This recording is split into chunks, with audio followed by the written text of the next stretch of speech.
గౌరవ ముఖ్యమంత్రి గారు దాన్ని స్టేట్మెంట్ ఇవ్వాలని చెప్పి నేను రిక్వెస్ట్ చేసిన అధ్యక్ష. నోటెడ్ అధ్యక్ష. శ్రీ ప్రశాంత్ రెడ్డి గారు. ధన్యవాదాలు అధ్యక్ష. అధ్యక్ష, ఇది నా నియోజకవర్గంలోని భీమ్గల్ మున్సిపాలిటీకి సంబంధించినటువంటి విషయం అధ్యక్ష. ఇక్కడ గత ప్రభుత్వంలో 100 పడకల ఆసుపత్రి మంజూరు చేసుకున్నాం అధ్యక్ష. అయితే ఒక 80% వర్క్ కూడా కంప్లీట్ అయిపోయింది అధ్యక్ష. ఇక్కడ ఆరోగ్య శాఖ మంత్రి గారిని దయచేసి కొద్దిగా వినాలని చెప్పి కోరుతా ఉన్నాను. 100 పడకల ఆసుపత్రి గత ప్రభుత్వ హయాంలో మంజూరైంది. అప్పుడే ఒక 80% వర్క్ కంప్లీట్ అయిపోయింది. అయితే ఈ హాస్పిటల్కు స్టాఫ్ అలాట్మెంట్ కూడా జరిగింది అధ్యక్ష. ఈ 2 years నుంచి అధ్యక్ష పనులు జరగట్లేదు. అయితే 30 కోట్లు ఇప్పటికే ఖర్చు పెట్టబడింది. 35 కోట్లతో మంజూరు అయితే 30 కోట్లు ఖర్చు పెట్టబడింది. ఇంకొక 5 కోట్లు అంటే పాత ఖర్చు పెట్టిన దాంట్లో బిల్స్ ఇవ్వడం, ఇంకొక 5 కోట్లు దానికి విడుదల చేస్తే అది కంప్లీట్ అయిపోతుంది. ఎందుకంటే 2 years నుంచి స్టాఫ్ కూడా ఎక్కడెక్కడ వేరే హాస్పిటల్స్లో పనిచేస్తూ ఉన్నారు. దయచేసి ఆ కాంట్రాక్టర్ని అడుగుతానేమో కొద్దిగా నాకు బిల్స్ రావట్లేదు, ఇబ్బందిగా ఉన్నది అని చెప్పి పనులు జరగట్లేదు. దయచేసి ఈ విషయంలో దృష్టి సారించాలని నేను ఆరోగ్య శాఖ మంత్రి గారిని కోరుతా ఉన్నాను. ఇది నా నియోజకవర్గంలో ఒకటే హాస్పిటల్, ఇంకొకటి చిన్నది నియోజకవర్గంలో ఒకటే హాస్పిటల్ ఉంది కాబట్టి దీన్ని కంప్లీట్ చేయాల్సిందిగా తమరి ద్వారా ఆరోగ్య శాఖ మంత్రి గారిని నేను కోరుతా ఉన్నాను. అట్లనే సేమ్ భీమ్గల్ మున్సిపాలిటీలో అధ్యక్ష ఈ integrated veg and non veg market కూడా అప్పుడు మంజూరు చేసుకోవడం జరిగింది 3.5 కోట్లతోటి. దీంట్లో కూడా ఒక 2.5 కోట్ల వర్క్స్ కంప్లీట్ అయిపోయినాయి. ఇంకొక ₹1 కోటి వర్క్ మిగిలి ఉంది. అది కూడా కాంట్రాక్టర్ పాపం 60 లక్షలు 70 లక్షలు బిల్ రావాలి అని చెప్పి అది ఆపినాడు. ఈ విషయంలో కూడా నేను మున్సిపల్ శాఖ మంత్రి గారిని మీ ద్వారా లేదు శాసనసభ వ్యవహారాల మంత్రి గారిని నోట్ చేసుకొని చొరవ తీసుకొని ఈ integrated veg and non veg మార్కెట్లో ఆ కాంట్రాక్టర్స్కి బిల్స్ విడుదల చేపించి ఆ కొద్దిగా మిగిలి ఉన్న పనిని కంప్లీట్ చేస్తే మున్సిపాలిటీకి ఇప్పుడు అక్కడ రోడ్ల మీద కూర్చుంటున్నారు అధ్యక్ష. మార్కెట్లో అంతా కూడా మార్కెట్ లేక రోడ్ల మీద కూర్చొని ఇబ్బంది జరుగుతున్నారు టౌన్ ప్రజలకి. ఈ 2 విషయాలు దయచేసి భీమ్గల్ మున్సిపాలిటీలో 100 పడకల ఆసుపత్రి, veg and non veg market తొందరగా పూర్తి చేయించేలా నేను ఈ ప్రభుత్వాన్ని మీ ద్వారా కోరుతా ఉన్నాను అధ్యక్ష. అధ్యక్ష, భీమ్గల్కు సంబంధించిన 100 పడకల హాస్పిటల్ 80% కంప్లీట్ అని గౌరవ సభ్యులు తెలియజేశారు అధ్యక్ష. త్వరలోనే ఈ బిల్సే కానీ ఆ ఇన్ఫార్నే కంప్లీట్ చేసే దిశగా మా కృషి ఉంటుంది అధ్యక్ష. శ్రీ వెంకట రమణారెడ్డి గారు.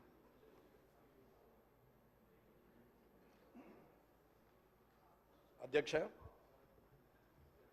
గౌరవ మర్యాదల గురించి, సాంప్రదాయం గురించి, సభా సాంప్రదాయం గురించి అందరూ రాజకీయ నాయకులం అందరం కూడా మాట్లాడుతూ సభా వేదికగా నేను తెలియజేసేది ఏంటంటే ఎవరమైనా సరే ఎదుటి వారిని గౌరవించుకుంటూ విమర్శలు, సద్విమర్శలు, ప్రతి విమర్శలు చేయాలి తప్ప భాషని ఇంకా దిగజారుస్తూ మాటలు మాట్లాడడం అనేది సరైనది కాదనేది నా అభిప్రాయం.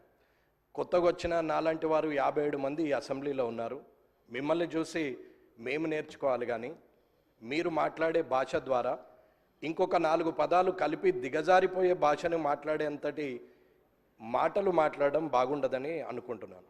ఒకరు మూర్ఖులైతే ఇంకొకరు వారికి సద్విమర్శ చేసి సరైన మార్గంలో పెట్టాలి తప్ప ఒకరు అన్నారు కదా నేను ఇంకొక 2-3 మాటలు ఎక్కువ మాట్లాడితే నాకు ప్రజల్లో మంచి పేరు వస్తుందని అనుకుంటున్నారు తప్ప అది బాగులేదు. ఇలా మనం ఒకరి మీద ఒకరు మాట్లాడుకుంటూ వాటిని కనీసం రికార్డ్స్లోకి కూడా తీసుకునే పరిస్థితులు లేకుండా మీడియా ముందట మాట్లాడుతూ పోతుంటే ఆఖరికి మీడియా వాళ్ళు కూడా క్లాస్మేట్స్, చిన్ననాటి మిత్రులు ముఖ్యమంత్రి గారు అయినట్టు ముఖ్యమంత్రి రేవంత్ రెడ్డి లేకపోతే మాజీ ముఖ్యమంత్రి చంద్రశేఖరరావు అని చెప్పి సింగులర్ వర్డ్లు మాట్లాడి ప్రధానమంత్రి మోడీ అని మాట్లాడి చిన్ననాటి మిత్రులతో సంబోధించే పరిస్థితికి మీడియా కూడా వచ్చిందంటే దానికి కారణం రాజకీయ నాయకులమైన మనం అనేది మీరు గ్రహించాలి. బూతులు మాట్లాడడమే రాజకీయ లక్షణం అనుకుంటే అది అవలక్షణం అనేది నా అభిప్రాయం. దయచేసి సభలో ఉన్నటువంటి పెద్దలందరూ కూడా చంద్రశేఖరరావు గారి నుంచి మొదలు పెడితే ఇప్పుడున్న ముఖ్యమంత్రి రేవంత్ రెడ్డి గారి వరకు మధ్యలో ఉన్న మంత్రులు కానీ ఇక్కడున్న ఎమ్మెల్యేలు కానీ కొత్తగా ఎన్నికైన మాలాంటి వాళ్ళు కానీ రానున్న శాసనసభకు వచ్చే సభ్యులు కొత్త వారికి కూడా మంచి సందేశాన్ని ఇవ్వాలని, మంచి సభా సాంప్రదాయాన్ని ఇవ్వాలని, రాజకీయంలో మనము మంచి పేరు తెచ్చుకోవాలనేది అందరి సభ్యుల్ని నేను కోరుతున్నాను. మీడియా ముందట నోటికొచ్చినట్టు మనం మాట్లాడడం వల్ల మనల్ని మనం దిగజారుస్తూ ప్రజల్లో చెడు పేరు తీసుకొస్తున్నాం అనేది ఆలోచించాలి. ఇకపోతే హైదరాబాద్ పట్టణం వరల్డ్ క్లాస్ అంటారు, మన మాటలేమో థర్డ్ క్లాస్కి పోతున్నాయి. ఈ వరల్డ్ క్లాస్ థర్డ్ క్లాస్ని కొంచెం చూసుకుంటూ ప్రజలందరూ కూడా వెంకటరమణారెడ్డి గారు, గమనిస్తున్నారు. కాబట్టి మీరు సభను అధ్యక్ష మీరు ఖచ్చితంగా ఇది వెంకటరమణారెడ్డి చెప్పాల్సిన అవసరం ఉన్నదని తెలియజేస్తున్నారు. శ్రీ జాఫర్ హుస్సేన్ గారు, మినిస్టర్ గారు. గౌరవ సభ్యులు వెంకటరమణారెడ్డి గారు చెప్పిన ప్రస్తావన చాలా ముఖ్యమైనది అధ్యక్ష. ప్రతి పార్టీకి సంబంధించిన సీనియర్లు, ఆ వ్యవస్థ అందరూ కూడా అదే విధమైన సదాభిప్రాయంతో పోతే ప్రజాస్వామ్యం చాలా పటిష్టంగా ఉంటుంది. సరే, ఈరోజు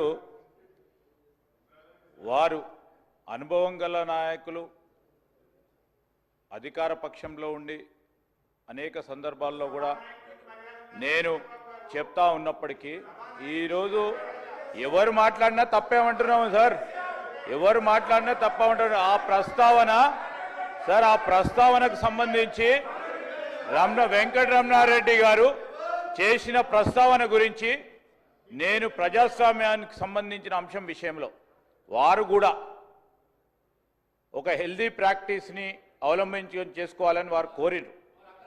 డెఫినెట్లీ డెమోక్రటిక్ ప్రాసెస్లో నాకు హుందత్వాన్ని కాపాడే ప్రయత్నంలో అనేక సందర్భాల్లో ముఖ్యమంత్రి గారు కానీ, మా సహచరులు కానీ, మా సభ్యులు కానీ చాలా హుందాగా మాట్లాడే తీరు కానీ, అంశం కానీ, తెలంగాణ సంస్కృతికి సంబంధించిన అంశం విషయంలో స్పష్టంగా చాలా మర్యాదగా పోతా ఉన్నాం అధ్యక్ష. ఎక్కడైనా చిన్నగా ఎప్పుడైనా ఉంటే మేము ఈరోజు కూడా చెప్తా ఉన్నాం, మాకు బేషిజాలు లేవు. ఒక గౌరవ సభ్యుడు చెప్పిన అంశాన్ని కూడా దృష్టిలో పెట్టుకొని ముందుకు నడుస్తాం. అదేవిధంగా వారు కూడా నడవాల్సిన అవసరం ఉంటుంది. గౌరవ సభ్యులకు సంబంధించిన పార్టీ సభ్యులకు సంబంధించి సీనియర్ నాయకులు ఉన్నారు, వారు కూడా వారి నాయకులను మొదటగా మర్యాదగా మాట్లాడే ప్రస్తావన తీసుకొస్తే కూడా బాగుంటా ఉండే. నేను ఎన్నిగా సార్ వారిని అంటా ఉన్నా.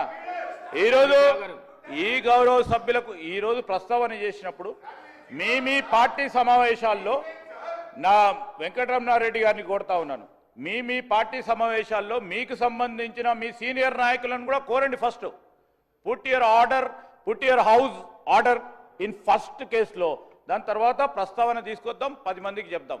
మేమైతే తప్పకుండా చెప్తా ఉన్నాం, ప్రజాస్వామికంగా, మర్యాదపూర్వకంగా, గౌరవంగా గౌరవ సభ్యుల హుందత్వాన్ని కాపాడే కార్యక్రమంలో ఎక్కడ కూడా వెనుకాడకుండా ముందుకు తీసుకెళ్తామని గౌరవ శాసనసభ ముందట పెడతా ఉన్నాం. శ్రీ జాఫర్ హుస్సేన్ గారు. ऑनरेबल स्पीकर सर, आपका बहुत बहुत शुक्रिया जो मुझे ये मौका दिया है। सर, मेरा सवाल सीधे ये है कि जीएचएमसी के अंदर सैनिटेशन का सबसे बड़ा प्रॉब्लम चल रहा सर। यहाँ तक कि ना गार्बेज लिफ्टिंग प्रॉपर है सर, ना स्वीपिंग प्रॉपर है सर। क्योंकि आप देखते हैं कि स्वीपिंग स्टाफ कम की तरफ से एक लोकेलिटी के अंदर बाइलेंस में वीक 10 डेज में एक बार स्वीपिंग हो रही सर। तो मेरा आपके जरिए से सीधा मिनिस्टर साहब को ये सवाल है कि सर, आज हम GHMC greater Hyderabad municipal corporation का सराउंड एरिया बढ़ा रहे हैं, जरूर है सर, मगर जो एग्जिस्टिंग एरिया है उसके अंदर ना प्रॉपर सैनिटेशन लिफ्टिंग है सर, गार्बेज की ना स्वीपिंग बराबर है। उसके अलावा सर स्ट्रीट लाइट का भी सेम पोजीशन है सर। तो मैं आपके जरिए से हुकूमत को यह कहना चाहता हूं, इसके ऊपर न सिर्फ तवज्जो देने की जरूरत है, पब्लिक के हेल्थ का भी ख्याल रखने की जरूरत है सर। और एक अहम बात यह है सर, आने वाला टाइम 18 फरवरी से रमजान का महीना शुरू हो रहा है सर। हमेशा हुकूमत ने इसकी मीटिंग रखती है सर। मैं आपके जरिए से यह कहना चाहता हूं, आपके मीटिंग थोड़ा अर्ली रखिए सर, अर्ली रखने के बाद, ताकि रमजान के काम आने से पहले हो और हमारे जो जगने की रात है, शबे मेराज, शबे बारात और शबे कदर, उसका भी इंतजाम करना सर। और ग्रेवयार्ड्स की साफ सफाई बेइंतहा जरूरी है सर। मैं आपके जरिए से हुकूमत से यह कहना चाहता हूं कि इसके ऊपर खास तौर से तवज्जो दीजिए, क्योंकि कमिश्नर जीएचएमसी साहब भी यहां पर मौजूद है। मेरी आपके जरिए से उनको भी रिक्वेस्ट है कि इस पे तवज्जो देने की जरूरत है सर। बहुत बहुत शुक्रिया। నోట్ చేసుకున్నాం అధ్యక్ష. తగు విధమైన గౌరవ సభ్యులు